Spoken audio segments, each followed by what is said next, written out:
Joining me tonight, Vermont Senator Bernie Sanders. Senator, good to have you with us. Good to be with you. The circumstances surrounding J.P. Morgan, how big an opportunity is this right now? I think it calls attention to the recklessness and the greed of Wall Street. It reminds people that 4 years ago, these people on Wall Street forced this country into the worst recession since the 1930s, forced us to have to bail them out. And while Dodd-Frank was a step forward, it did not go far enough. The American people are angry at Wall Street. You know what they want? They want our financial institutions to invest in the real economy. They want Wall Street to be lending money to businesses so we can create jobs. They do not want Wall Street involved in a gambling casino, waging risky bets and losing substantial sums of money and threatening the entire economy. How hard is it going to be for the Senate to do what the American people want them to do when Wall Street is so terribly influential, and some say the banks own the Senate? Well, and let me tell you what many others might not tell you. Some people think, well, gee, the Congress regulates Wall Street. I think the truth is that Wall Street regulates the Congress. They have untold, unlimited amounts of money which they use, by the way, to get the deregulation. You recall, during the 90s, in a bipartisan way, to get the deregulation, which drove us into the brink of financial collapse. They have all kinds of lobbyists on Wall Street. They make all kinds of campaign contributions. So it will be hard.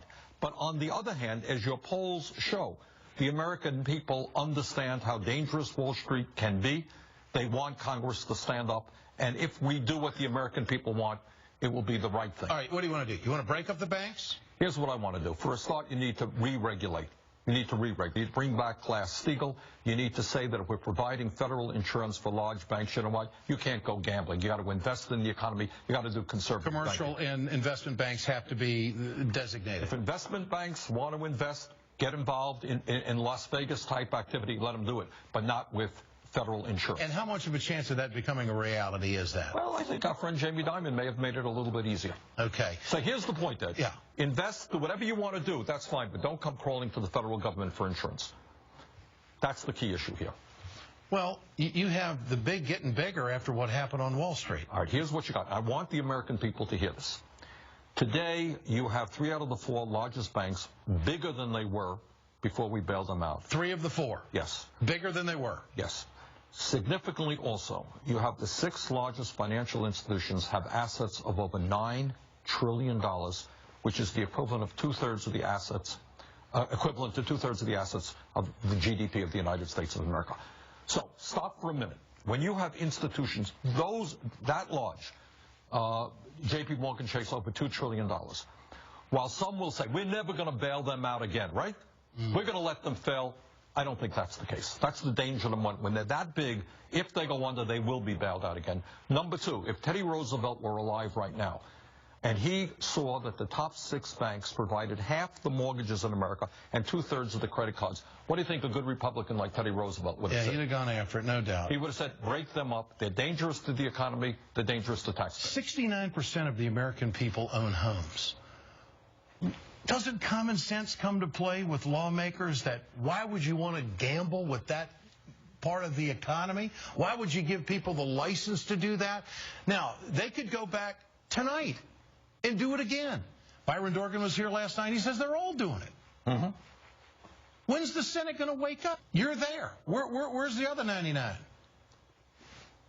Let me just say again what many people will not be happy to hear. Wall Street is extraordinarily powerful. Congress doesn't regulate them. The big banks regulate what Congress does.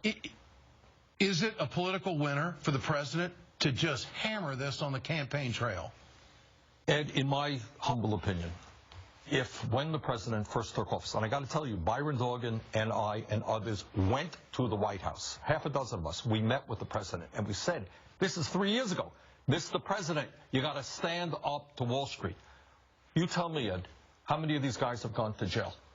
Well, none of them have gone to jail. What kind of punishment has been rendered for the horrendous damage they have done to millions and millions of people? Nothing at all, virtually nothing at all.